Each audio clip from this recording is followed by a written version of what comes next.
Welcome to today's episode of King's Vibe. So today we're bringing the conversation inside again, and we're trying to. So what we're gonna do today is we're gonna do a Zoom call. We're gonna Zoom call out to Japan to one of my very good friends and mentors. We're gonna talk about motivation. We're still on this journey, but today we're gonna look at his leadership and how leadership is kind of infused with motivation and some of goal setting and strategic approach to reaching goals using motivation as your background. So in just a little bit, he's probably about to call in and we'll do it. But today's conversation is probably going to be a long one. We have some few things that we want to talk about. So we're gonna break it into two parts. We're gonna do the part one and we're gonna show the part one as well. Stick with us. If you have any questions, please let us know. Go ahead and like, share, comment, and subscribe to our YouTube channel so we can bring you some more. Stay tuned.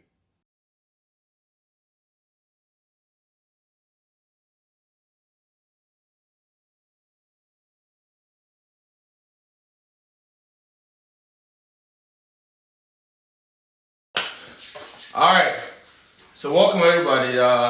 So today we're bringing the conversation inside again with my very good friend, definitely one of my motivators, one of my mentors for sure, Ryan Schick. We'll give him a second so he can introduce himself.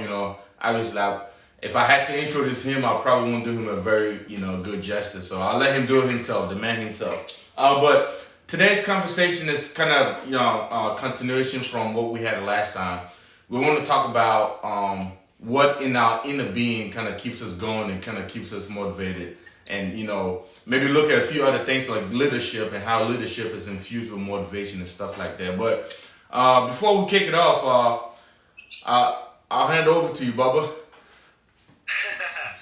Bubba. Yeah, man. First off, thanks for having me, man. I checked out the episode last week with you and Peanut, and really enjoyed it. Enjoyed watching it. Got some good information. So again, just thanks for having me. But like you said, man, my name's Ryan Schick. I'm originally from a very small town in East Texas of about 500 people. Oakwood, Texas is the name of it. And joined the Navy right after high school. Been in the Navy for almost 12 years now. And currently I'm over in Japan right now. So bright and early over there for you, and it's nighttime over here for me. So, like I said, thanks for having me, and I'm looking forward to some good conversation with you both. Sweet. Just so I can add up, so people that's watching can know. Ryan is also a logistics chief in the military, so we're probably gonna apply a few concepts from the military in our conversation as well. So to kick it off, I'm probably gonna ask you. So, when we talk about motivation, for a lot of people, it's more traditional. It's more one-on-one. Hey, this is what I'm trying to tell you. Kind of pick up on what I know and stuff like that. But obviously, it's 2020. Everything is different. Social media is at its highest peak right now. So a lot of people don't do a whole lot of one-on-one conversation. Obviously, with COVID-19 going on, people social distancing and stuff. But what would you say is the impact of social media on our traditional motivation? That is only if you think traditional motivation kind of goes better than social media. Yeah, well, I mean, I think you kind of hit that one right on the head when you said COVID-19's had some impact, so maybe how we typically do business and stuff like that. I grew up with technology. I think technology is great when we use it for the right reasons, and motivation is one of those things too that if you use social media, there's plethora of just videos out there. There's people like yourself posting inspirational videos, knowledge, workout videos, how to get ahead in whatever career field you may have and stuff like that. I think all of that stuff is great, but for me, I don't think anything beats that one-on-one, even if it's just a phone call, but a one-on-one direct conversation with somebody, just getting to know them. Everyone's, when you talk about motivation, everyone's different. What motivates me is going to be completely different than what motivates you. So that's part of that, getting to know someone. So when you listen to a TED Talk or you listen to a or you watch a workout video, stuff like that. A lot of times that's pumped out to the masses, so it might not necessarily speak to you as a person. It may relate to tons of people, but maybe that doesn't relate to you. But if I'm sitting there and I'm talking to you directly, Kwame Kusi, I know you. I know where you're from. I know a little bit about your background, stuff like that. So, if I'm trying to motivate you, that one-on-one, that frank conversation, for me, it's the best way to do it. It's the best way to go about it.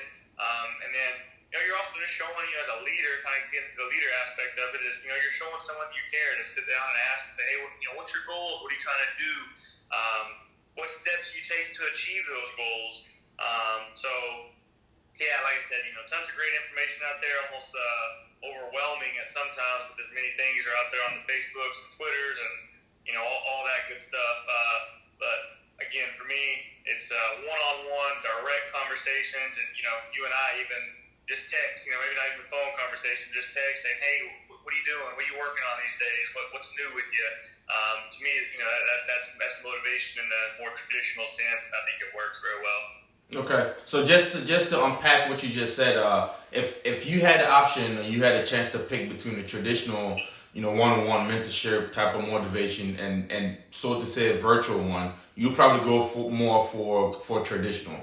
But you're not completely ruling out the possibility of virtual, right?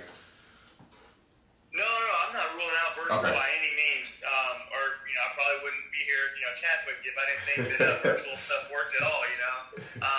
I just think that a lot of times there's so much virtual stuff out there that a lot of times we can pick what we want to hear, not necessarily what we need to hear. So if I'm looking online, a workout video or something in my career field, stuff like that, there may be already videos out there, someone talking about it, someone showing me how to do it, stuff like that. But they don't know anything about me. They don't know that I'm from Texas. They don't know what's going to actually motivate me. So a lot of the videos online speak in a generic sense and stuff like that, and they're great. But like I said, for me, is knowing someone and knowing kind of their intrinsic and kind of like family values or whatever the case may be of what motivates someone. As a leader, you want to ping on that. You want to use those values that they have as an individual and turn that into motivation. So definitely not turning against electronic forms of motivation or anything like that, but for me, the traditional one-on-one talks and phone conversations, things like that are more beneficial. Okay. So one thing we realized, especially, being in the military, we come across a lot of different people from all walks of life, right? So how much would you say that people's past experiences or people's life experiences go into their drive or their motivation? Yeah, I mean, kind of like what I was just kind of saying is that, whether it's, your family values or your intrinsic values or intrinsic factors, things like that motivate you throughout your life, even starting at a young age, every single person's had very unique experiences. And even if we had similar experiences, how we viewed and interpreted those experiences motivate us to do different things. So I'll just use a kind of a generic out there.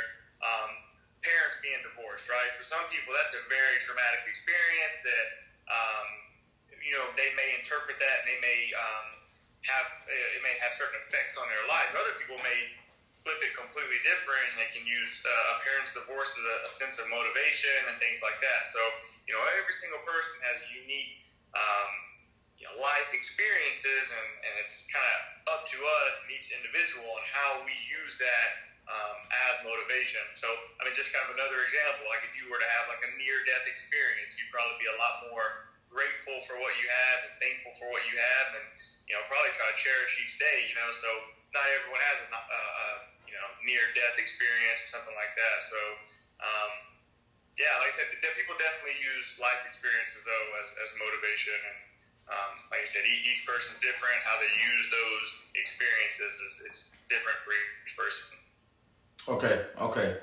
So let's probably, dive a little bit more into you, into your personal, career stuff.